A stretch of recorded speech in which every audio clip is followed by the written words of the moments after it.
2 Samuel chapter 24.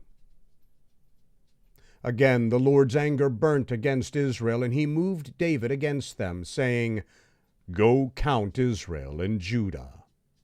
The king said to Joab, the captain of the army, who was with him, Now go back and forth through all the tribes of Israel, from Dan even to Beersheba, and count the people, that I may know the sum of the people.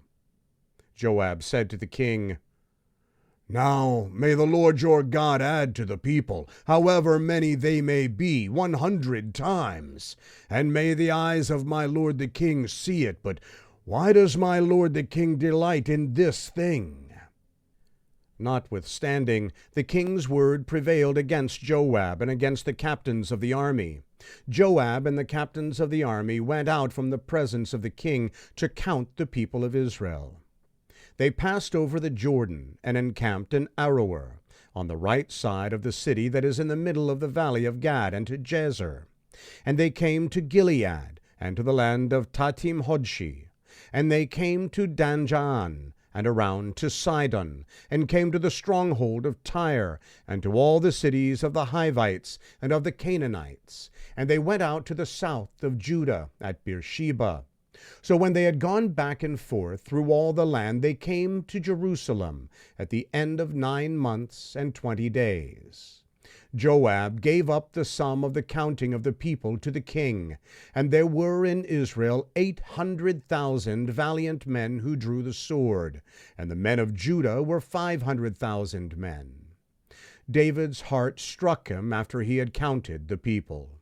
David said to the Lord, I have sinned greatly in that which I have done. But now, Lord, put away, I beg you, the iniquity of your servant, for I have done very foolishly. When David rose up in the morning, the Lord's word came to the prophet Gad, David's seer, saying, Go and speak to David. The Lord says, I offer you 3 things. Choose one of them, that I may do it to you. So Gad came to David and told him, saying, Shall 7 years of famine come in your land? Or will you flee 3 months before your foes while they pursue you? Or shall there be 3 days of pestilence in your land? Now answer and consider what answer I shall return to him who sent me. David said to Gad, I am in distress.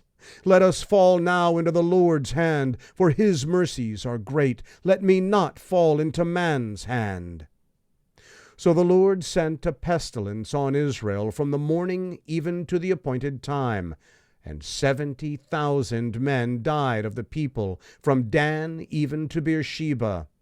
When the angel stretched out his hand towards Jerusalem to destroy it, the Lord relented of the disaster and said to the angel who destroyed the people, It is enough. Now withdraw your hand. The Lord's angel was by the threshing floor of Araunah the Jebusite. David spoke to the Lord when he saw the angel who struck the people, and said, Behold, I have sinned and I have done perversely. But these sheep, what have they done? Please let your hand be against me and against my father's house. Gad came that day to David and said to him, Go up, build an altar to the Lord on the threshing floor of Araunah the Jebusite. David went up according to the saying of Gad, as the Lord commanded. Araunah looked out and saw the king and his servants coming towards him. Then Araunah went out and bowed himself before the king with his face to the ground. Araunah said, Why has my lord the king come to his servant? David said, To buy your threshing floor, to build an altar to the Lord, that the plague may be stopped from afflicting the people. Araunah said to David, Let my lord the king take and offer up what seems good to him.